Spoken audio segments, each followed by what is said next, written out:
All right, everybody. This is Mike Sullivan. That's Mark Hopkins over there. Our show is Talking God and Politics with Mark and Mike. It's been a while, Mark.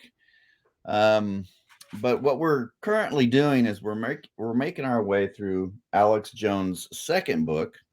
We have already reviewed his first book, The Great Reset and the War for the World, and Mark was a little skeptical about Alex Jones, as I used to be.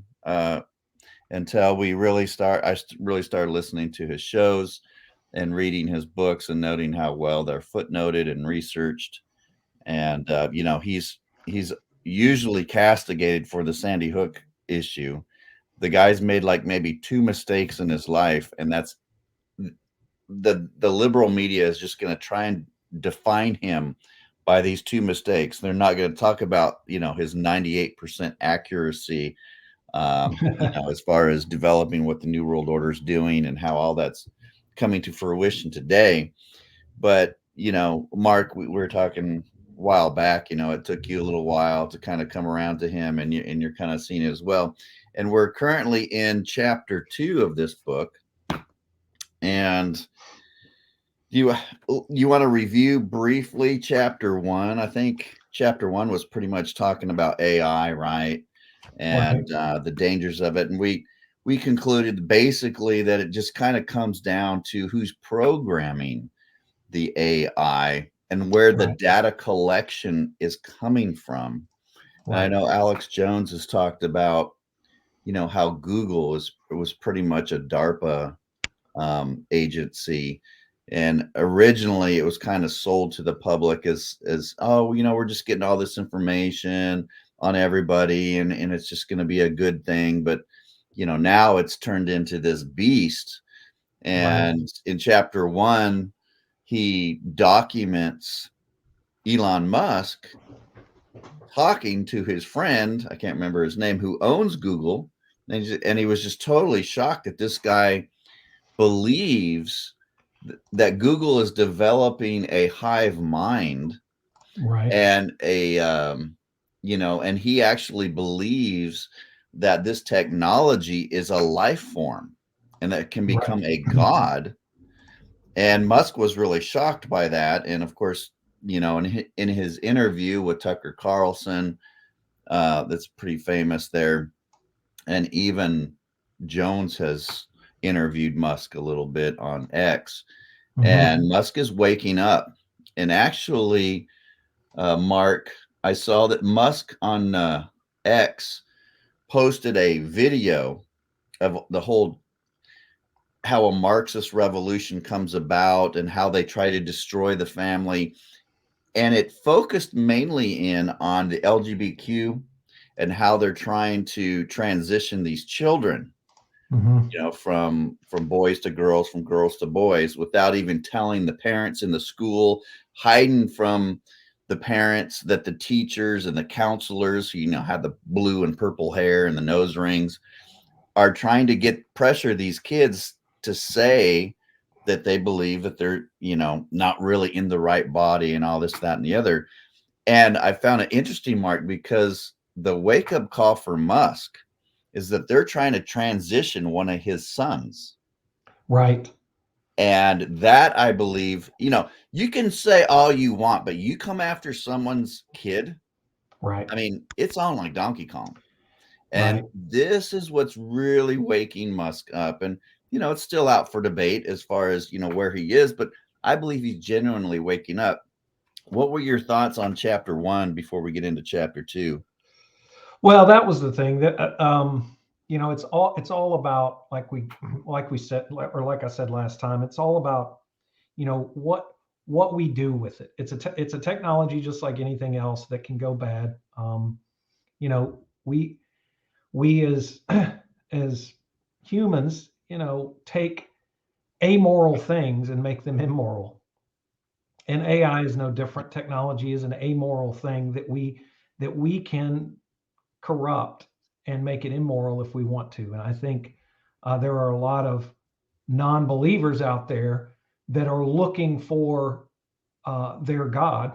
And I was trying to find them. I was looking through chapter 1 on my Kindle here trying to find the guy's name from Google. But anyway, he's one of those Larry something, or I forget. yeah, something like that. He's looking for his God, and he's going to figure out a way to, either create it or put, himself or humans on that level. That's really what the globalists are doing. They're saying that there is nothing higher than humans. So chapter one was really about, for me, I mean, he's just laying out what AI can become. And I think, we have to understand that. And at the same time, realize that we can actually, as Christians, make a positive impact to that technology as well. But we have to stay vigilant, and we also have to understand it. We can't put our heads in the sand and say, "Oh, this is this is a satanic thing, and it's taking jobs," and not embrace it. Yes, exactly. And I gave the example of Andrew Torba of Gab, who is developing. Hey, Deb, got some people joining us on Facebook every once in a while. Oh, great, yeah. So Andrew Torba, the CEO of Gab, he's developing his own AI, and he has the same philosophy. He says, as Christians, we need to try to be ahead of the curve. We cannot be afraid of this technology. We've got to match it. We've got to be up to speed on it at all times. And it was interesting that Alex Jones had mentioned that a part of them censoring him and taking him off of all of the internet platforms, Right. he said he didn't understand it at that time, but now he understands it. A part of that is with the Google AIs, they're getting information everywhere on the internet, and they're building their system. So if you can get rid of an entire pocket of information, where this guy has done shows on the New World Order, what the Great Reset is, for a year. I mean, almost 30 years. Right. So they had to get rid of that information so it wouldn't be in the AI. So when you type in New World Order or whatever, you wouldn't get any of that information. Right. And that was part of his censorship, which actually we're kind of getting into more of that in chapter 2, which is titled Mao is in charge of the Democratic Party, and political violence is bad, except when it's directed at Alex Jones. Right. And, I'll remember this, because I followed the case, and what they did to Alex Jones. Mark, this liberal judge, they found him guilty before even going to a jury. He was not allowed to say he was innocent. He wasn't allowed to present evidence. When he was brought to court, the proceeding was, how guilty is he? Right. Well, they've done the same thing with Trump, right? Well, I'm actually getting there. And when it came to Trump, everyone at InfoWars, even Owen Schroyer, I think I remember, it's not, oh, we keep hearing all these Q people. We keep hearing all these conservatives saying, oh, we got him now because now Trump has all the evidence how the election was rigged, right? And he's going to be able to put it into the court and go over it as discovery. And Alex Jones and everyone at InfoWars has gone, we are really sorry to tell you that will not be allowed. They said normally it used to be, that's the law, but these liberal judges don't play fair. These are literally rigged court. They're show trials, literally show trials. Right. You're guilty. We're going to determine how guilty you are. That's right. And when you're in New York or Connecticut, which a lot of liberal New Yorkers live there, that's what you're going to get. Or DC. Yeah. Well, yeah. Well, that's a whole other. I mean, that's exactly. That's the swamp itself. But so the whole Sandy Hook thing wasn't the whole trial went down in Connecticut, right? Yeah, that was another liberal. Yeah. Yeah. It was ridiculous. All right. Chapter 2. I have to, being a preterist, I have to immediately go to page 20. Okay. Well, hang on. Before you go there, I do want to say one thing, and I understood what Alex meant by this, but I think that the people that follow us, I always have to put this out there because I hate the word democracy. Mm. And I mean, right off the bat in chapter 2, he says, "How does the average American view the shambles of what's become our liberal democracy?" And I know what he's saying. The old school term for during the Enlightenment period, they were called liberals. And yes, liberal democracy means a limited constitutional government. But when you see that word democracy, it's a very bad term because we're not a democracy. Though what he is saying is correct. That's what they called it. Um, and liberal, was hijacked. I don't know if it was hijacked in the 60s or what, but it really became a bad term. That's why I say now leftist totalitarians rather than liberals, because we need to reclaim that term liberal I and bring agree, it and back. actually, Alex makes this qualifier all the time, and I'm sure elsewhere in the book he will, because I've seen him on the shows. It's like we're not a democracy; we're a republic That's right. with That's right. tiny little tints and taints of democracy. Well, I But just hate it. You see CNN and oh even yeah, Fox and others talk about, oh, our democracy, and that we are not. If we were a democracy, people like me and you, Mike, would be done for. So well, actually, CNN wants a democracy. They that's want right. because they want to be able to manipulate and social engineer and through propaganda manipulate 51%, 60%, 70% of the public to destroy the conservatives. That's But right. of course, we're not that kind of a democracy. So that is an excellent point. Okay, so page 20, he says, second paragraph. The truth is, there has always been a war between tyranny and freedom, and I am unshakable in my belief that we are better poised than ever before to push back against the current totalitarian darkness. I know that there will never be a complete victory until the rapture, that is.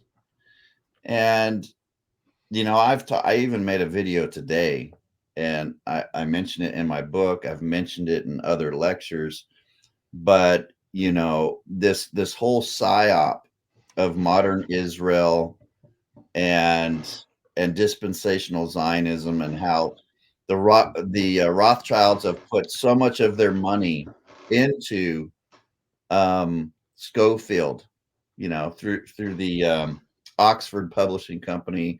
They got his study Bible out. They paid him. They put him up. I mean, and Alex, who is Terrible, not a terrible. theologian, he does not. He understands what the Albert Pike thing is, but he's not studying his Bible the way he should be. Right. And he does understand what preterism is, because when I called in, he's like, "Oh, you're a preterist," and he said, "This is what you guys believe, right?" But he's still just locked into the whole premillennial paradise on earth, physical, literal interpretation of apocalyptic language that was never designed to be such. And he spiritualizes away, obviously, the time texts, which are meant to be interpreted literally. So he's got things backwards, like 98% of the church does. So, but I don't want him to be a sucker for what's coming. And this Right. mentality right here Right. is It's because a very slippery slope. That is right. it's conditioning the church to sit around on her butt, Yep. thinking that everything's been prophesied to to be negative. There's no way we can combat it, because we lose in the end. Even MacArthur has said that we lose down here, and there's nothing we can do. We can point out what the new ruler is going to do, but hey, in the end, they're going to triumph, and we're going to get Yep. raptured, and then we Yep. have paradise on earth. And that's a problem. But I I don't want to spend all time on that, because it's just a really small point. But I just wanted No, to that's point right. out. Well, and I liked this, and this was one of the things I was going to talk about is this chapter. I really like the way he brings Christianity to it. He talks about his company being a Christian, and we'll Yes. get into that in a minute. and he really brings it out. And it was refreshing to see someone that, before we started this in the last book, I didn't even realize he's a Christian. So I liked it. But yes, he talked about that, and I thought, that that really, it's a slippery slope. He is out there fighting, but the problem is a lot of dispensationalists will see that and be like, yeah, we're just going to have to wait for the rapture before we do anything. And Well, that's I agree with you. unfortunate because I listen to their shows pretty much every day at work. So I hear all the people that call in, and there's so many of these dispensational Zionists. They listen Right. to the show just so they can talk about the New World Order and try and match the New World Order with the Book of Revelation, right? Yeah. And unfortunately, Jones goes that direction. He thinks that the Book of Revelation, certain passages are talking about AI, which is what he covered in chapter 1, but he didn't bring that out. But it's that kind of mentality that is actually counterproductive to what he really wants to do, and that's motivate the church to fight this. And Right. so it's very counterproductive for him, and he hasn't seen it yet. I try to red pill him, and I've heard a couple of other preterists call in and try and do it, but it's just a matter of time. But you're right. I think he is a Christian. I've discerned that he's Arminian. He talks about free will all the time. Right. I've definitely perceived he's charismatic, and he is a premillennialist, but he doesn't know where to put the rapture, Right. pre, mid, or post, or pre-wrath, or what. So that's kind of where he is. But I believe he loves the Lord. I mean, I believe the Yeah, I do knowledge. too. I mean, no one would Absolutely, put that in a book unless they actually did. That was one of my litmus tests. And not to say that I've talked to thousands of people, but every time when I ask, you know, um, who is Jesus Christ to you? I've never met an unbeliever that it says, "Oh, he's the Son of God that saved me, or saved humanity, or anything like that." And it's a very simple question. It's always, "Well, I don't know," or "I'm on a journey." But anyway, anyone that would put that in a book, you Yeah, gotta. I've become a lot more gracious in my older age. I do not expect 100% theological accuracy before I say someone's a Christian, and the Lord has constantly reminded me of my journey through different doctrines and stuff. So I I believe he is. I believe that I've called into the show. I've talked to some of the guys there, and I've listened to some of the hosts, and they love Christ. Yeah. So anyway, moving on here. What do you want to talk about next? Well, I liked. I don't know how far it is here. In the Kindle one, I get like I'm on page 426, so I'm not You gotta stop hooked doing up that with because you. But we are complete opposite. I'm on like 20. I'm on page 20, and you're on 4. well, I did find it, but yeah, it's 420, 26. Okay. Um, like I said a second ago, I think I was kind of looking at what I've highlighted here. Um, I thought it was interesting when he gets into talking about that. Natural selection, or Well, no, where they tried to infiltrate his company, Infowars, and they sent that's in way people that would, walk the halls and try to get him to say the N word and just, oh yeah. push this Nazi stuff. And he goes, we're a Christian organization, and he goes, you could spot them right off the bat. Mm-hmm. And it's he says that they were wearing. He goes, I always believe they were wearing something, trying to get me to say something.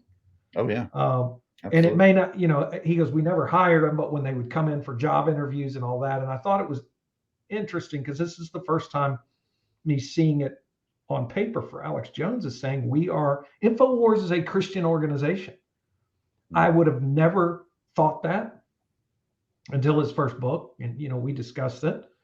And I think it's refreshing and great to see Christian organizations like that out there fighting uh, what is right, and Yeah, fighting for individualism, and having the knowledge to understand and present it in a logical way to help people understand that individuality a is what God wants.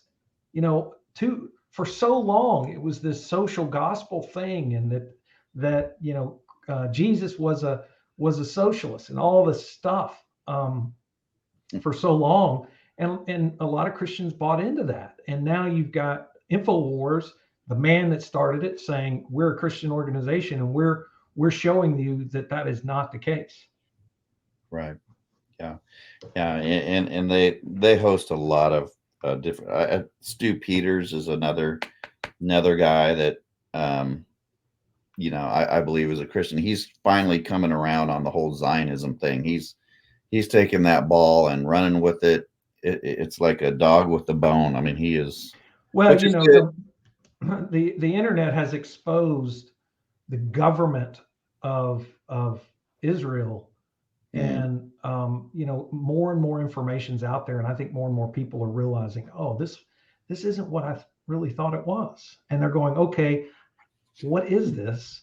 And not really understanding. I mean, most people don't um, you know get into it like we do. uh, and of course they've got lives, they've got families, they got other things going on, and but they know it's like, something's not right here. yes. Yeah. Well, I know. All right. So getting back here to the beginning of chapter 2, he brings up Darwinism, natural selection, eugenics, kind of the history of that. But on page 22, I kind of made some connections between. Well, let me read some of this. Let's see here. The weak were diminished and their cultures delimited, while the strong grew in power and cultural influence over the weak. Social Darwinists held that the life of humans in society was a struggle for existence ruled by, quote, survival of the fittest, a phrase proposed by the British philosopher and scientist Herbert Spencer. The social Darwinists, notably Spencer and Walker in England and William Summer in the United States, believed that the process of natural selection acting on variations in the population would result in the survival of the best competitors and in continuing an improvement in the population. Societies were viewed as organisms that evolve in this manner. Now, he eventually he talks about how eugenics kind of develops in the United States, how Hitler and the Nazis looked at us and the Rockefeller, and Bill Gates and his family before him, they were all eugenics. Um, Right.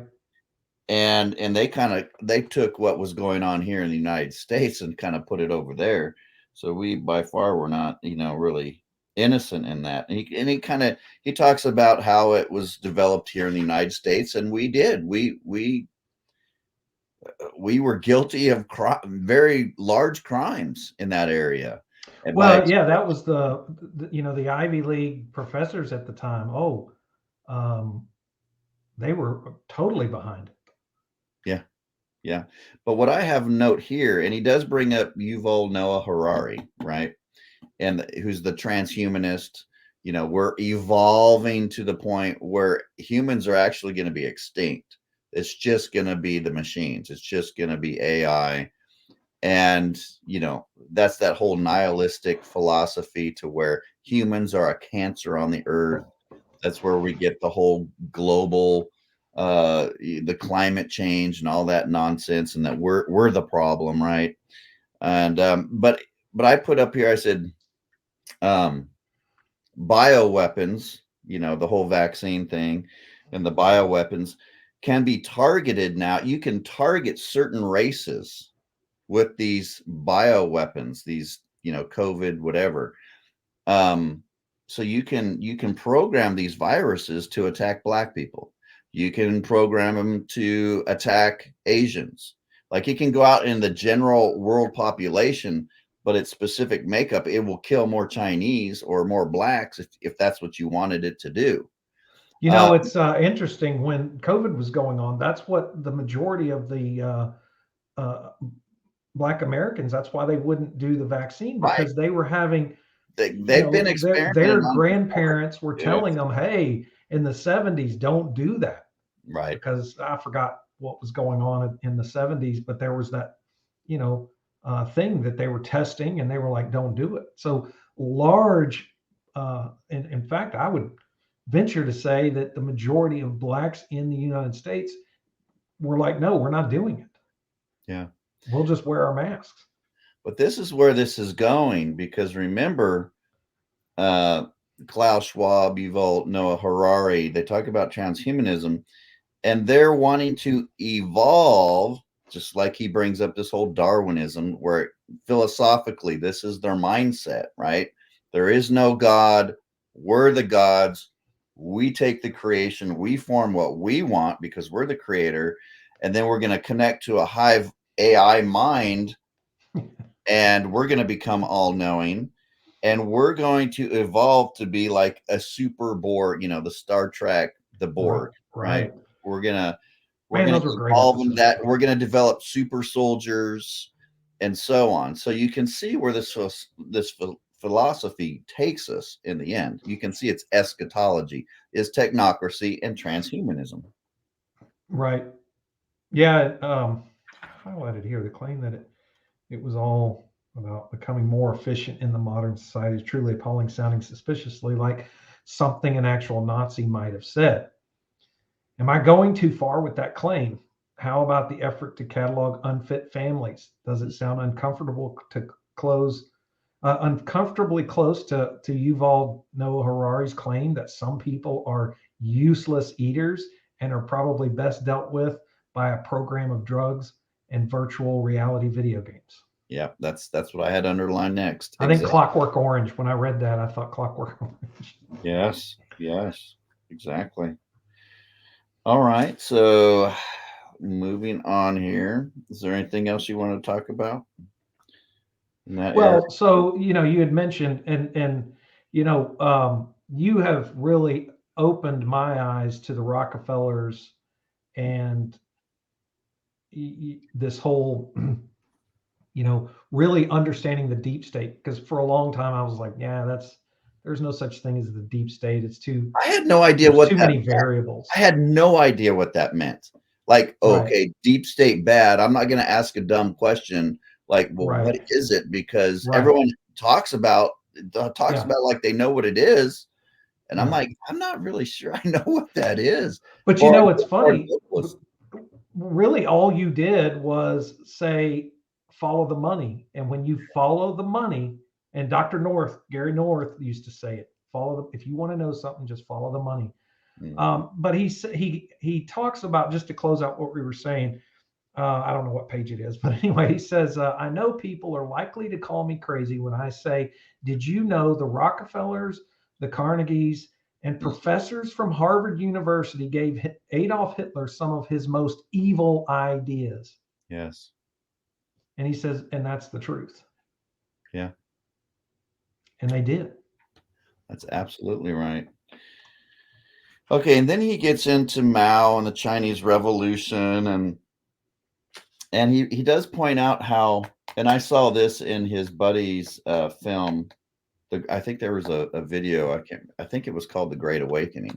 I think I sent that to you a while back. But he interviewed this gal that he's talking about here, and it was very interesting how they would shave the men's hair, shave the women's hair so they were bald, put them all in the same clothing to water down to water down any distinction between the male and the female, so as to destroy the family unit. Because if the family unit is strong under under communism or a dictatorship, then there can be a problem with being obedient to the state or to a dictator. So that's how he kind of destroyed that, and how you can kind of see how we're being attacked with the LGBTQ. What is a man? Can two men have a baby? We're passing laws to where two men can have a baby, and the men can have the baby suck on their tit. And this is crazy, because Yeah. for some of these perverts, that's a sexual turn on. And Right. it's amazing how far we have fallen in the Yeah. breakdown of the family and of the roles. And if you understand history, which he's excellent at, Alex is excellent at history, as Right. he shows in the beginning of this chapter. He's like, other kids were interested in comics and stuff, and he just wanted to know about history, in the past and 30 years where it's going to end up. And that's great. That's a blessing for us, that God has wired him that way. But uh, so he's making these connections. He can see a color revolution, and other historians and conservatives that have studied this stuff. I mean, what they're doing with the LGBT, it's classic, a color revolution, Well, and yeah. it's right in front of us. But your average person, Yeah. no clue, Well, no. 10 years ago, um, it was classified as a mental disorder. Ah, yeah, And it's funny, and I don't know if when the mental institutions kind of disappeared and they don't really exist anymore. And I'm not saying that we should bring back the mental institutions, but I think we need we have to start recognizing again but we what still have them. our But this started with this whole social studies, social science, psychology, psychology, what am I trying to say? What is that? They have a big manual, and they well, I they was going to just say all of the mental they, institutions now are recovery centers. They're all they uh, make you, up they make up diseases, mental diseases, and that there's no science to it. What I'm saying, right, Mark. right. Oh no, yeah, And absolutely, yeah, and they give these questionnaires to kids in school. Are you sometimes sad? right. Well, if they say yes, okay, good, Prozac. So they've gotten the population jacked up and distracted on all kinds of antidepressants that Oh yeah, actually cause more depression and more suicide. So they're just totally numbing the population, giving them bread and circuses, right? yeah, And look at this shiny object over here. And yeah. they don't know history. No, They're all on drugs, yep, and they're all being entertained, yeah. and we've become very Yeah, and the comfortable. parents, they want that because it's easy. It's easier to give my kid drugs to pay attention in class than, discipline or anything like that. Or give them a And good diet. absolute, Well, let's give yes, them some absolutely. Ritalin. Let's give them some Yeah, Ritalin, because I don't want to deal with, giving them bread all the time and that's sugar and right. candy. And Yep. They don't cook. It's all processed food. We'll go through the drive-through here and get that. And doctors have lost the ability to say, they're pushing drugs. They're yeah, just drug pushers. They don't want to say, "Hey, you're overweight," or "Hey, you're feeding your kid terrible food." If you want to call it that, you need to do these things. And doctors used to say that. I mean, I, you know, I remember, not me personally, but my parents and even my grandmother. Oh, I got back from the doctor and he's telling me to quit smoking, and all these things. And doctors don't do that now. They're just like, "Oh, you've got that problem here. Try this. Oh yeah. yeah, try this." They get kickbacks on all the drugs. Oh, I And know, but it's gone. That's why if you find a doctor that'll tell you the truth and go, "Look, you need to stop this," or "Look, I would, look into trying this," and give natural remedies, or telling you that, "Look, you're doing wrong. You're overweight," or "You need to stop this." But that just doesn't exist nowadays. yeah, I know. He even talks about, on my in my book, it's page 28. I don't know what you're looking at, but he talks about how now liberal women are starting to not want to date liberal men because they're soft. They won't defend them. Deep Hmm. down, they have an instinct to where they want a real man, Hmm. but their liberal ideology, it's in conflict with what their natural desire as a woman really is. Yeah. The whole feminist movement, the indoctrination of that. And I thought that was that was interesting. And that's really the issue, isn't it? It's when these liberals actually get what they want and the policies like don't fund the police. Well, now the result is you're getting hijacked, you're getting mugged, your cars, people are dying more.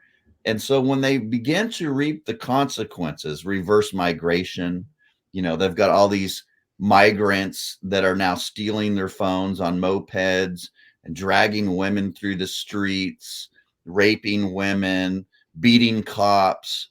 Mm-hmm. It's only until they begin to see and feel the consequences of their worldview and their policies, that's when there can be an awakening. That's when now they're ready to listen a little bit to the truth. Right. Well, he says many formal liberal women are waking up to the reality that they have no interest in the liberal men they once thought would be their life partners. They find to their dismay that generally liberal men are unreliable, self centered, and weak when the storms of life blow through. And he's Absolutely right. true. They Yeah. got no work ethic. Right. They want to live in the basement of their parents' home. Right. They're Or they're looking for, a quick way to make money, and they're always kind of just, you know, uh, there's just no work ethic. It's all what can you give me? yeah, yeah, absolutely. Okay, so he goes on for quite a while making these parallels between Mao and the Democrat Party. And a lot of it comes down to censorship, which he kind of goes through how, InfoWars and him had been censored, and that kind of became the template that he was the first test case of the censorship, and then they began going after other conservatives. And he's right. This is a total communist style tactic. And if you can squash free speech, and it's first for a reason, because if it goes, the Mhm. rest of them go. And so he hit that pretty hard. Yeah, the interesting thing is do you do they take the guns first, then start limiting free speech, or is it start with a speech and then go to the guns? Yeah. Because you know the guns are the main thing. Once you can get rid of them, then you can start controlling the population. And thankfully, in the United States, we have fought so hard, and we've got a lot of great organizations out there, and gun owners of America. I'm just going to give them a plug. They're the greatest one. They don't compromise the Second Amendment at all, which the NRA has. But that I think has kept us and Mhm. frustrated the globalists the most is because we still have our ability to defend ourselves. Yeah, we do. We do. And we're going to have to hang on to those guns. Now, on this topic of censorship, Tucker did an hour interview with this guy, Mike something, and I'm going to show it real quick. I'm not going to show the whole hour. There's a 3-minute clip that I want us to watch. I'm not the tech guy, so bear with me here. And Mark, walk me through with what you guys are going to be seeing here. So hang on just a second.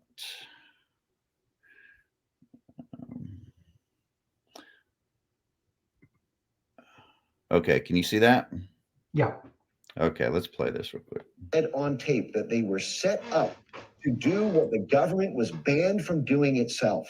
And then they articulated a multi-step framework in order to coerce all the tech companies to take censorship actions. They said on tape the tech companies would not have done but for their pressure, which involved using threats of government force because they were the deputized arm of the government.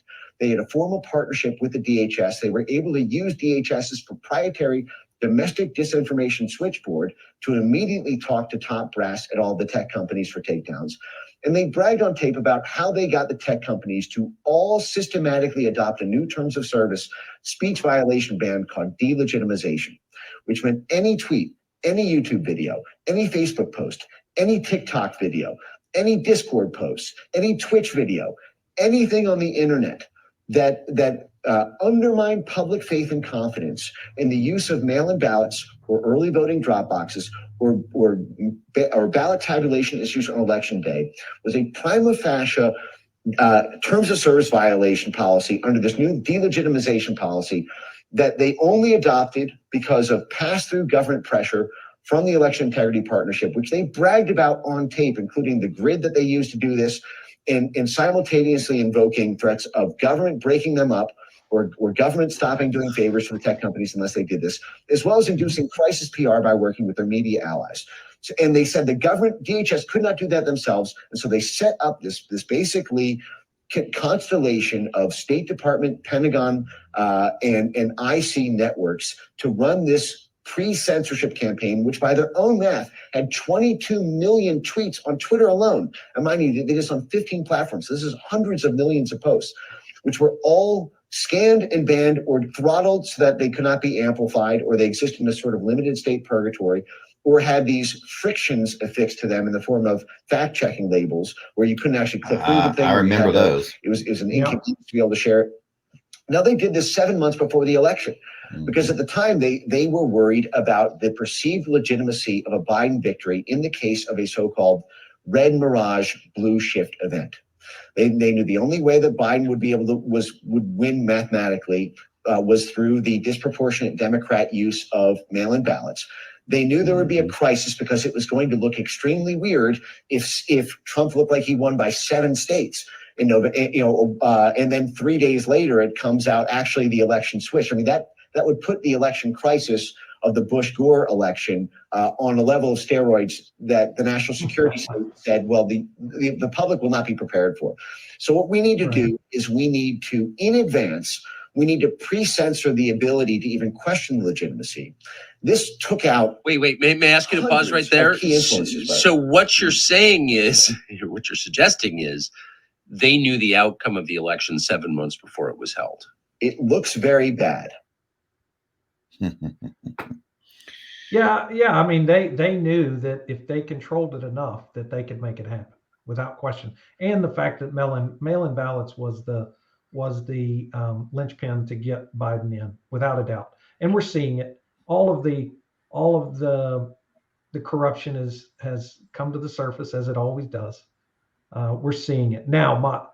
Now the question is, will the American people put up with it or accept it again come November? That's the question. And I hope not. I hope they realize. Yeah, it's just kind of counting up how many useful idiots there are out there. There's how many people that only watch CNN. If you only watch CNN, this was the safest election in United States history. Right. If you're looking at Joy Reid and all these other guys watching the View and all that. But I think CNN has about an average of 100,000 views. And it's the lowest of all networks. I think it's even most of them is just the TVs that are on in the airports where that's how they get. That's where they're getting their. You're right. That's where they're getting their numbers. Yeah, that's good. The surprising thing to me is that they haven't declared bankruptcy. I don't know what else they own as far as a conglomerate, but whatever else they own must be successful to keep that thing afloat. Because if it was a standalone company, it's called the Rothschilds and the Rockefellers, and they own that's state media. I mean, they've got. I mean, when you're running the Fed, you've got endless cash. I mean, it's made up. I mean, they print it out anytime they want. So that's true. So yeah, they're not going to survive. The way other networks, they have to earn it. They have to get the trust of the people. No, they've got deep pockets. So CNN's going to be like the United States Post Office. It's just going to be a zombie company that that exists because someone's backing it. I hear you. Thankfully, though, it's going down, which is good news. Is there anything else you want to talk about here before I think we got about maybe 10 more minutes if we want to talk about. Look, I highlighted a few things. Oh, there goes my dog. You're gonna start making my dog bark if she's like, "What? What's wrong?" No. I'll try to work through this.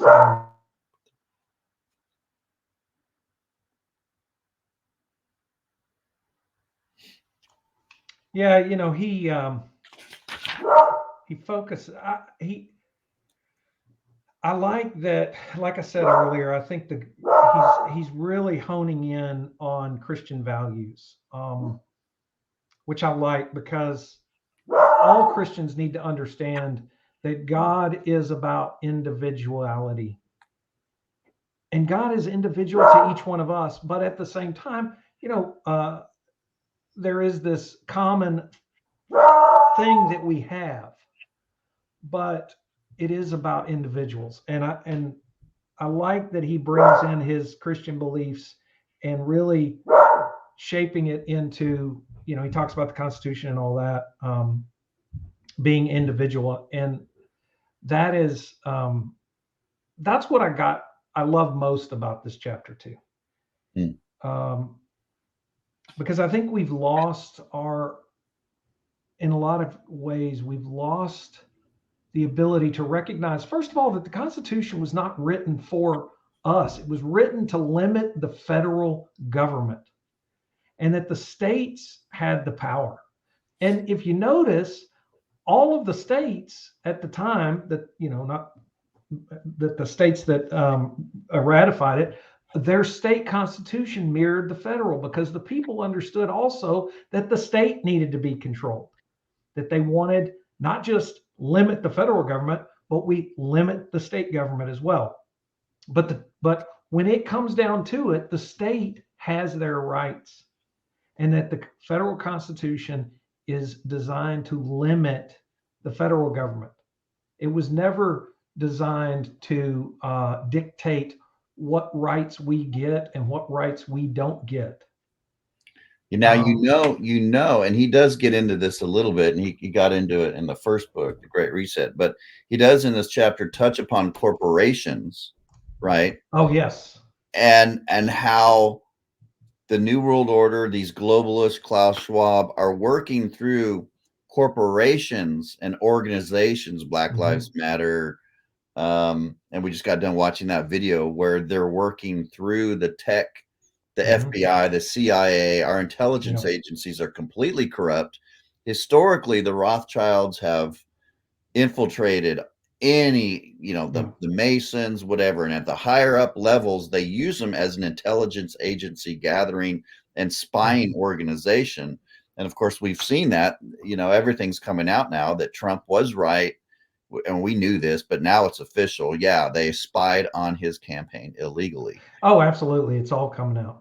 And, you know, he touches on that, Mike, talking about the East India Company, which I thought was great, from a historical standpoint of pinpointing out the first worldwide corporation that along with the British government drove policy. And shows to, and he doesn't really get into it. There's a great on Rumble, just to let everybody know, and this guy changes a lot, but there's a channel out there called what is it? It's Cancel This Conspiracy. And this guy gets into the East India Company and where it came from and what it did with the opium trade. And in this chapter, Alex gets into some of that. And why Mao, when he became in power, the first thing he did was shut down all of the opium trade. But it was interesting to see that when he started doing that, that's when the British government said, and had the opium wars, and basically, you know, used or the corporation, the East Indian Corporation, used the British government to see if they could overthrow this thing that was going on in China. And if you don't think for a second that that's not happening today, that is what the Middle East wars are all about. Yeah, that's what the Iraq War was all about, which he talks about. All of it, it's the exact same thing.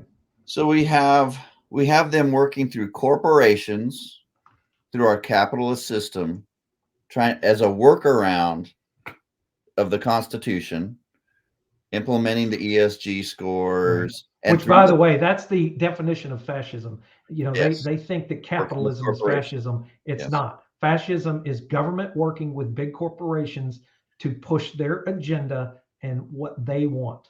And through the banks and the ESG scores, right? If you're not woke enough and you don't have so many LGBTQ people on your board and so many black women or whatever they say, if your company's not woke enough and you're not going green, then you don't get loans. If you don't get loans as a corporation and a business, you die for the most part.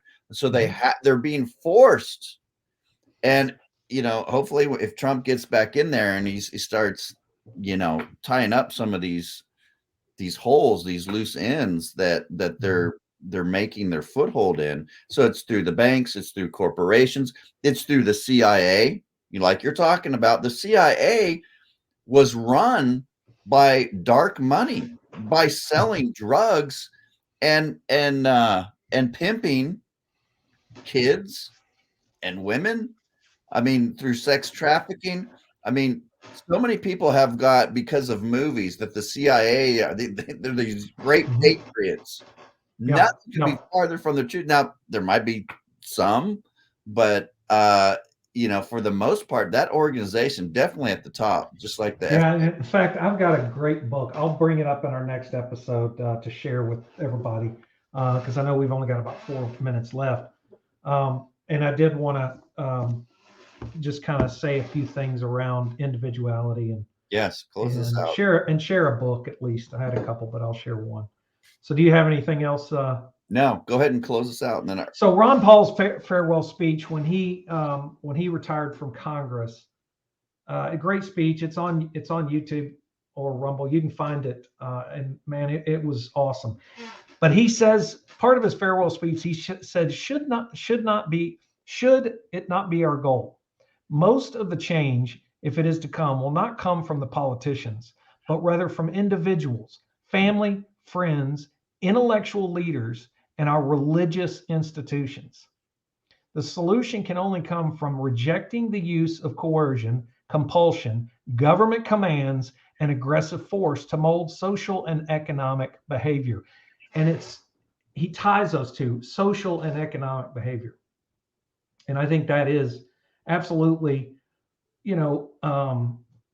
what I believe that Alex is talking about in this second chapter is individuality and how Christianity is the way to do that. And I've got, and I'm not pushing this book, but Lord Acton. It is the selected writings of Lord Acton. And this man was, when the opening of this chapter talked about liberal democracy. And this man was one of the first that started that. The Magna Carta kind of kicked off this whole philosophy and people began to talk about that. And Lord Acton was one of the first to really come up with that. And in fact, he is the one that coined the term, absolute power corrupts absolutely. So I wanted to put that out there. All right. I'll go ahead and close this out real quick.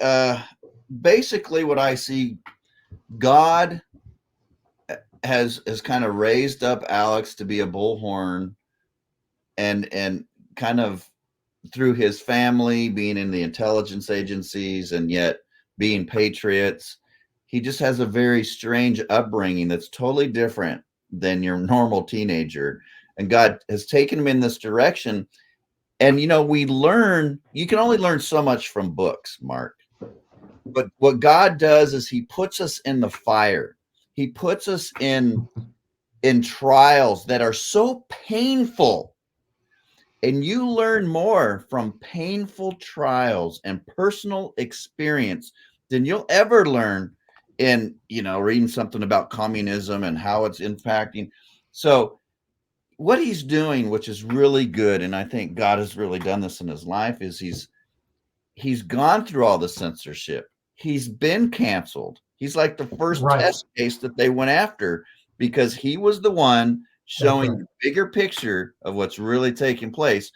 And so he's bringing that to, in the book and he's got a really talented co-writer here as well. But I like that. I like that personal experience. Yep.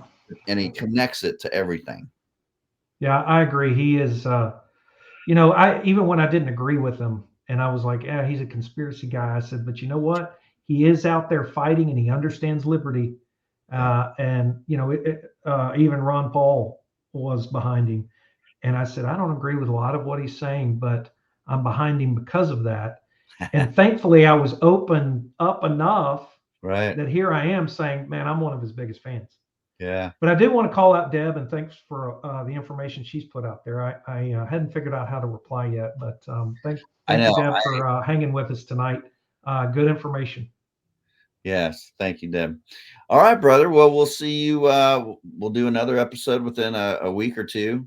I know I'm studying for the conference. I'll be speaking on Deuteronomy 32, the Song of Moses. Yeah. The end of Israel in her last days, which was 80-70. We're not in the last days. And so I'll be doing that, and how Deuteronomy 32 is quoted by Paul and by Peter, and develops New Testament eschatology, and then also Psalm 110, and showing how that was fulfilled by 80-70 as well. Oh, great. Yeah, I'm looking forward to that. It's going to be another good year. Yes, it is. All right, brother. Well, let me close this out in prayer real quick. Absolutely. God, thank you so much for just your word, and the ability just to have devotions and family devotions, and to see your providential hand in our lives, Lord. And even though sometimes we don't feel you, and sometimes we don't get the answers to prayers, Lord, that we want, we know through faith, Lord, that you love us. Your love is steadfast. It's unfailing. And we just praise you, Lord, for who you are. Lord, there are so many people, Lord, that are trying to push agendas that are trying to destroy and hurt your people, the apple of your eye, Lord, your church. We pray, Lord, against them in your holy name, Lord, just as you taught the disciples imprecatory prayers to cast the mountain of apostate Israel into the sea. And we see that answer being fulfilled in Revelation chapter 8, when that mountain is uprooted and apostate Israel was destroyed in AD-70 covenantally, and now the kingdom has been given to your church. Lord, we pray in a similar way, Lord, that you have raised up this new world order. You've raised up Marxist fascists in our country that are trying to take it over and doing a pretty good job. Lord, I know that you're disciplining the church for her laziness and her lukewarmness, and our inability just to trust the prophecy experts and not do any Bible study. I can see what you're doing by looking at history and looking how you have worked with Israel and other nations, and how you've judged them, and how you've chastened the church in the process of doing that.